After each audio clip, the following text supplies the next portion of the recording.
The private lounge at Hartsfield-Jackson Atlanta International Airport had never been a place where ordinary people felt welcome, and on a gray Tuesday morning in October, it made that fact very clear.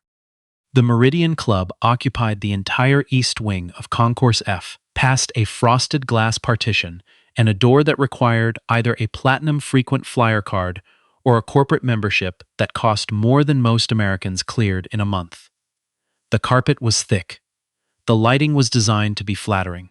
The coffee was poured by staff who had been trained, above all else, to be invisible unless needed and to appear, on demand, as if they had been expecting you all along.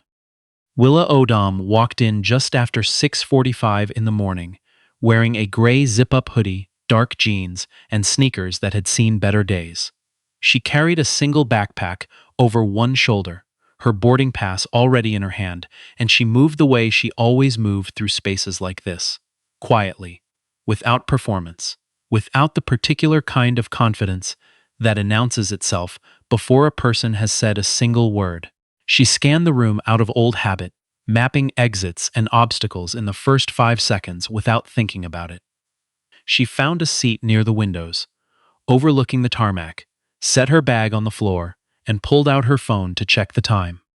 She had an early flight and a board meeting in San Francisco that afternoon. She was not thinking about the lounge, or the other passengers, or the man in the charcoal blazer at the corner table, who had been watching her since she walked in. Grant Holbrook was 53 years old and had not waited in a standard line since his mid-20s. He ran Holbrook Capital Group, an insurance and investment firm his father had built from 3 offices in suburban Maryland into a national institution, and in the 20 years since inheriting it, he had expanded the firm into something his father had never quite imagined. He had the kind of face that had once been handsome in a forgettable way, and had since settled into something harder, the soft edges replaced by the slight permanent tension of a man accustomed to being agreed with. He watched Willa cross the lounge and took in the hoodie, the worn sneakers, the backpack with a frayed right strap, and reached a conclusion in approximately 4 seconds. He had spent 53 years reaching conclusions in 4 seconds, and had very rarely, in his experience, been wrong. He spoke before she had finished setting her bag down. He didn't shout. Men like Grant Holbrook rarely raised their voices in public spaces. It was beneath them, and also unnecessary, because the particular tone they had developed over decades of operating in rooms where their name carried weight was enough on its own. He told her, in that tone, that the Meridian Club was a membership facility, and that if she near the entrance would be happy to assist her. The desk near the entrance would be happy to assist her. Willa looked up from her phone. She looked at him the way she had learned to look at certain kinds of men. Not with anger, not with fear, but with the particular stillness of someone who has heard this speech before. In different rooms, delivered by different people, wearing different suits, and who has long since stopped being surprised by it. She told him calmly that she was a platinum member and had been for 6 years. Grant didn't move. Something flickered behind his eyes. Not doubt exactly, but something adjacent to it that he rerouted almost immediately into a sharper version of what he had already decided. He said that platinum cards could be borrowed, that the staff had protocols for a reason, that she was welcome to present her credentials at the desk like anyone else. The lounge was not entirely silent. There was the ambient hum of a television above the bar, the low conversation of 2 men near the charging stations, the sound of a coffee machine completing its cycle behind the counter. But the people in the room had gone still in the way people go still when they have registered that something is happening and are calculating, at speed, the cost of being involved. One of Grant's 2 assistants stepped forward with a small placating gesture, hoping to redirect the moment. Grant didn't acknowledge it. Then he did something that would define the next several weeks of his life, though he did not know that yet. He reached out and closed his hand around Willa's wrist, the right one, the one with the worn leather band, and pulled her, not violently but firmly, with the ease of a man who had decided the conversation was over and that the situation required a physical period to the sentence. The sound Willa made was not quite a sound. It was the sharpest intake of breath, quick and controlled, and the room heard it even under the ambient noise. She stood. She was shorter than he was by 4 or 5 inches. She looked up at him, and the expression on her face was not what anyone in that room expected. It was not humiliation. It was not anger. It was something much harder to read and much harder to forget. The absolute composure of someone who has been in far more dangerous situations than this one, and has never once lost her ability to think clearly under pressure. She said, quietly enough that only the people nearest could hear, that he had just made a serious mistake. Then she picked up her backpack, adjusted the strap, and walked toward the exit. Behind her, Grant said something to his assistant about people who manufactured drama to compensate for their circumstances. Someone near the charging stations laughed briefly, and then stopped. The coffee machine completed another cycle. Nobody moved to follow her. Nobody, except the man in the pilot's uniform who had entered the lounge 2 minutes earlier and was standing near the entrance with a cup of coffee halfway to his mouth, watching Willa walk toward him with his face completely and suddenly transformed. Leon Sharp was 58 years old and had flown commercial aircraft for 31 of them. He was built like someone who had once played football and had stayed in good shape because the profession required it. And also because there was a time, 8 years ago, when he had understood with absolute certainty that his body was the only tool he had between himself and a collapsing ceiling, and he had never quite shaken the respect that understanding had left in him. He had gray at his temples. He wore his uniform the way people wear things they are genuinely proud of. He had been at the Carver Hotel in downtown Atlanta on the 18th of March 8 years prior for a regional aviation safety conference booked there because the rates were good and the conference room on the 4th floor held 200 people.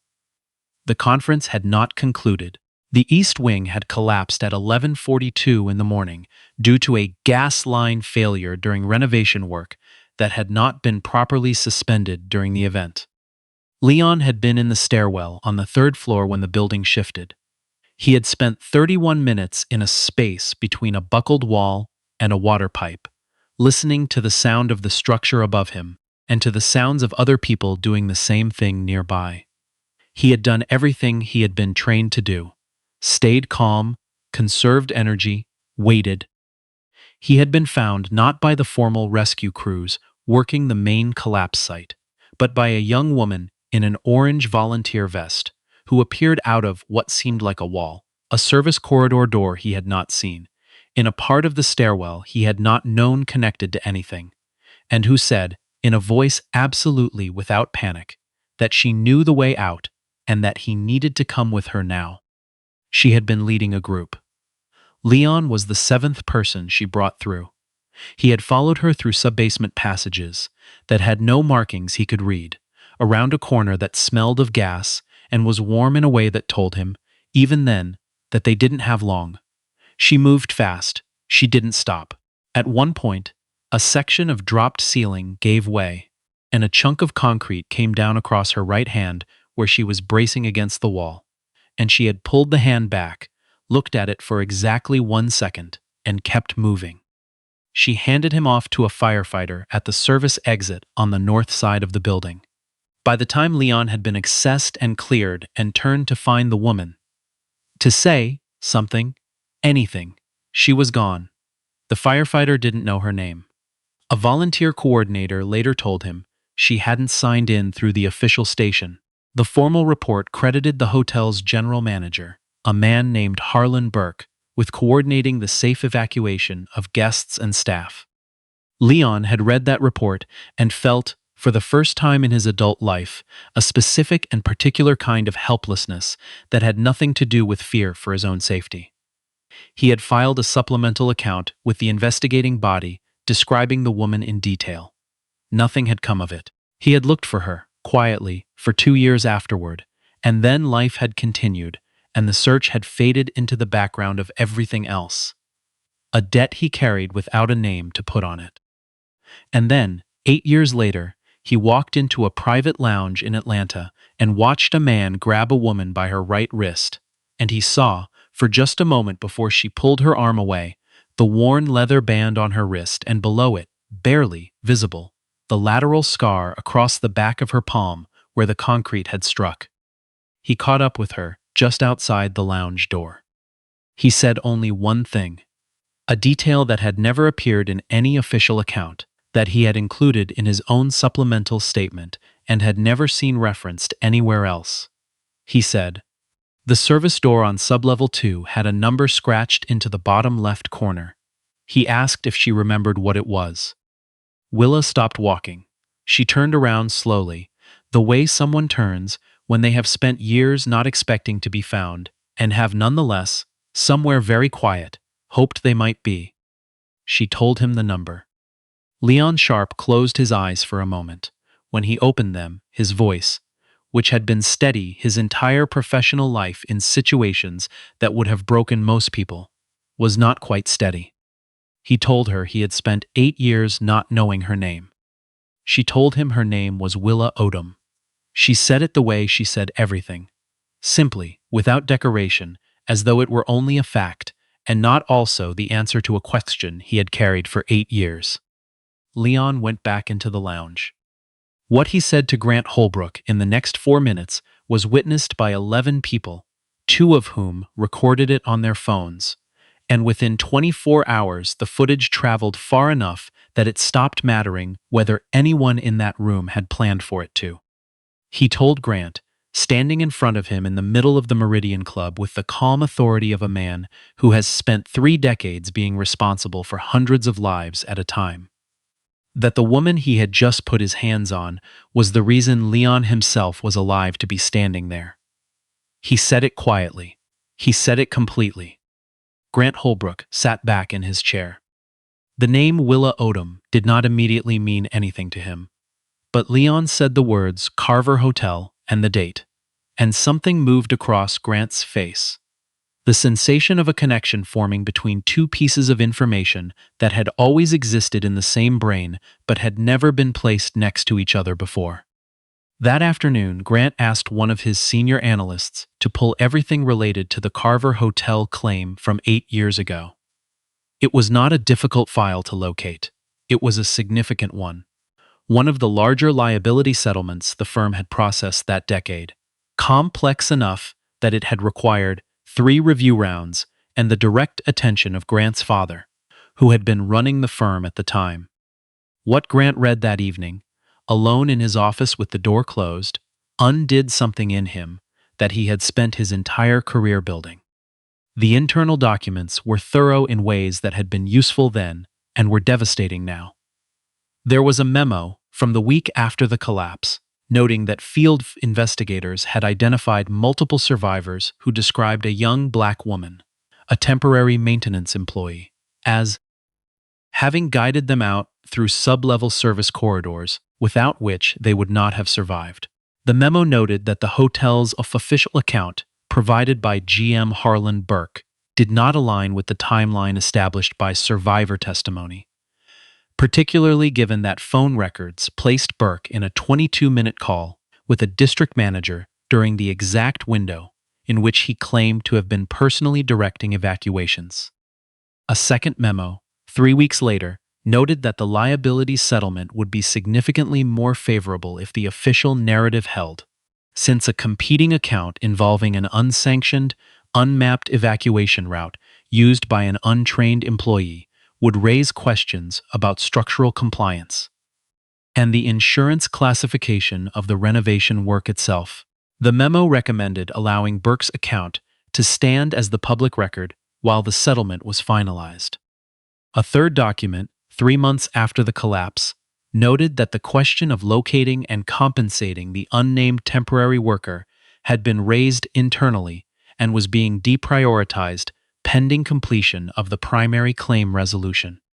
There was no fourth document. The question had never been revisited. Grant read the 3 memos twice. Then he sat without moving, thinking about the things had told himself over the years about how he had built his career. He thought about his father, who had made the original call, and about himself, who had inherited the firm and its history, and had never once thought to look at what that history actually contained. Everything Grant Holbrook had spent his life accumulating had been made possible, in some specific and traceable way, by a liability settlement protected by the deliberate suppression of a 27-year-old temporary maintenance worker's role in saving dozens of lives.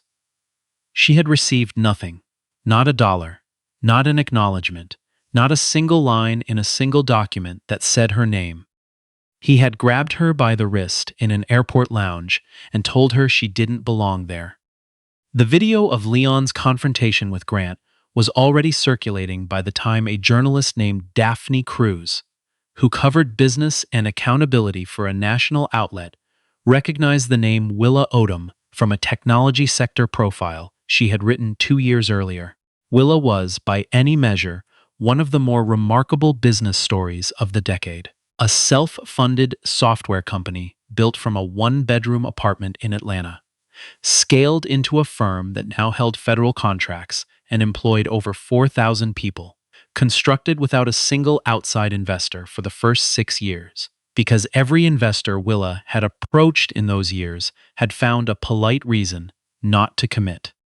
Daphne noticed the gap in Willa's public biography, the period between finishing her degree and founding the company, during which she had worked a string of contract and temp jobs to stay solvent. One of those jobs, for 11 months, had been a maintenance contract at the Carver Hotel. The investigation, Daphne published 26 days after the lounge footage went viral, was the kind of piece that takes years to feel complete. She had survivor testimony. She had the phone records that contradicted Burke's official account. She had the internal insurance memos provided by a former Holbrook capital analyst who had spent 8 years being uneasy about what he knew and finally decided he was done carrying it. She had Leon's supplemental statement from 8 years prior, filed and ignored, in which he described the woman's injured right hand, her orange vest, her calm, the way she had paused at the service exit to make sure everyone behind her had cleared the door before she let it close. Harlan Burke had built his post-Carver career on the story of that morning. He had keynoted safety conferences. He had written a chapter in an anthology on crisis management. He had cited the Carver evacuation specifically, on at least 3 occasions, as an example of professional calm under pressure saving lives. When confronted with the survivor testimony and the phone records, Burke disputed the accounts as the imperfect recollections of traumatized people. Then 2 more survivors came forward independently.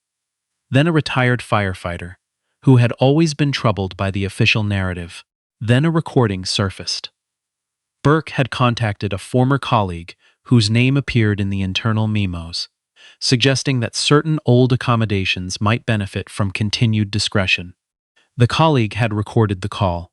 He brought it to Daphne directly.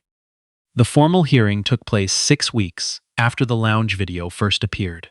The room was full in the way. Rooms are full when the truth has been delayed long enough that its arrival feels almost physical. Leon testified first, his voice holding everything it needed to hold and letting nothing unnecessary in. Survivors testified, people now in their 40s and 50s who had spent 8 years grateful to be alive and uncertain who they were grateful to. A woman who had been carrying her infant daughter that morning described the young woman in the orange vest taking the child from her arms for the final stretch through the basement so she could use both hands on the railing. She had always wondered who to thank. She had a name now, and saying it in that courtroom, 8 years late, broke her voice in the middle of a sentence she still managed to finish. Burke's attorney requested a private recess midway through the second day. When proceedings resumed, Burke's expression had changed in the specific way expressions change when a person has accepted there is no version of events left for them to manage. By the final session, he was facing charges of fraud and false testimony connected to his safety certification, in part around his fabricated structure around his fabricated account. Grant Holbrook sat in the gallery for every session. He had not brought his lawyers. He had brought nothing except himself and the internal documents, which he had provided to the investigating body voluntarily, without being subpoenaed. When the presiding officer invited final statements, Grant came forward. He acknowledged what his company had done 8 years ago, not only the decision to deprioritize finding Willa, but the underlying calculation that it was more convenient and more profitable to allow a false account to stand than to complicate a settlement by introducing the truth. He said it plainly, without deflection, in the way plain things sometimes carry the most weight. He said he had grabbed a woman by the wrist in an airport lounge because he had decided in 4 seconds that she did not belong in a room he felt entitled to define. He said it was not an isolated failure of judgment. It was the expression of something built carefully over a long time. By choices he and his company had made, when they assumed the people most affected by those choices would never be in a position to make them matter. He had arranged a settlement through the company's legal team, retroactive compensation for the role Willa had played in protecting the firm's liability exposure 8 years ago, structured in whatever form she chose to receive it. He had also, the week prior, announced an internal review of every claim settlement his company had processed in the preceding 15 years in which survivor accounts had diverged from official records. His board had not been pleased. He explained to them, without warmth, that the alternative was worse. Willa spoke last. She had not prepared remarks the way people prepare remarks when they expect to be the center of something. She stood at the front of the room in the same gray hoodie she had worn at the airport. She had not changed it, though whether this was deliberate or simply because she did not think of clothing, as a statement was something only she knew. And she looked out at the cameras and the reporters, and the people who had waited years to be in a room where this was finally being said. She accepted the formal record being corrected. She thanked the people who had come forward when telling the truth cost them something. Then she said what nobody in the room had quite expected. She talked about the workers she had found in that building 8 years ago, not the conference attendees, not the executives, the maintenance crew, the catering staff, the 2 electricians working in the East Wing, whose names had not appeared in any official headcount for the first 40 minutes because their work order had been filed under a subcontractor's name. She had found one of them, trapped behind a collapsed equipment room door, conscious but unable to move. She had gone back for him after she cleared the first group. She said there were people like him in every building in every city, doing work nobody photographs, living lives nobody covers, and when something goes wrong, they are the last ones anyone looks for and the first ones anyone forgets. She said this was not an accident. It was a choice made over and over again by people who had convinced themselves it was simply the way things were, rather than the way they had decided things would be. She said she had not come forward 8 years ago because she was 27 years old and working 2 jobs, and her right hand did not work properly for 6 months. And there was no version of that story she could tell from where she was standing that anyone with the power to act on it would have found worth their time. She had started her company partly because she wanted to build something that would put her, eventually, in a room where that calculus would change, where her account of events would be the one that required a response rather than the one that got deprioritized. She said she was not angry. She said she was tired of a world that required a person to become a billionaire before their testimony counted. The room was quiet for a long time after she finished. In the weeks that followed, Willa's Foundation, a small operation she had funded quietly for years to provide legal and medical support to contract workers injured on job sites who fell through insurance gaps, received more in donations in 30 days than it had raised in its entire previous existence. She hired 3 new full-time staff members to manage the expansion. She had been wanting to do that for 2 years. Grant Holbrook stopped giving the kind of interviews that had once defined his public image. the confident predictions, the bold sound bites. He began instead to speak rarely and carefully, aware now that his words carried weight he had once taken entirely for granted. His board remained unhappy. He remained unmoved by their unhappiness. Harlan Burke was convicted on 2 counts of fraud: his consulting business, the keynote bookings, the chapter in the anthology, the regional safety medal mounted in a frame in his former office. All of it unraveled in the months that followed with the particular completeness of things that were only ever held together by the agreement of people willing to look away. Leon flew his regular route 3 days after the hearing ended. He settled into his pre-flight checks the way he did every morning, methodical, unhurried, grateful, in a way he had been grateful since that March morning 8 years earlier for the basic fact of being there to do it. At cruising altitude, a flight attendant passed him a note from a passenger in seat 2A. It contained 4 words and a number. The 4 words were, "Thank you for everything." The number was the one scratched into the bottom corner of the service door on sublevel 2 of the Carver Hotel. The number only 2 people on Earth had any reason to remember. Leon folded the note carefully and placed it in the breast pocket of his uniform, close to where people keep the things they intend to carry for a long time. Willa Odom looked out her window at the cloud cover moving below and let herself think about nothing in particular for a while, which was something she had not allowed herself to do in longer than she could cleanly recall. The worn leather band sat on her right wrist the way it always had, unremarkable, unannounced, entirely hers. Not for show, not for anyone else, just a reminder that the moments nobody sees are the ones that shape everything that comes after, and that the people who disappear before the cameras arrive are not lost. They are simply waiting for the record to catch up with the truth.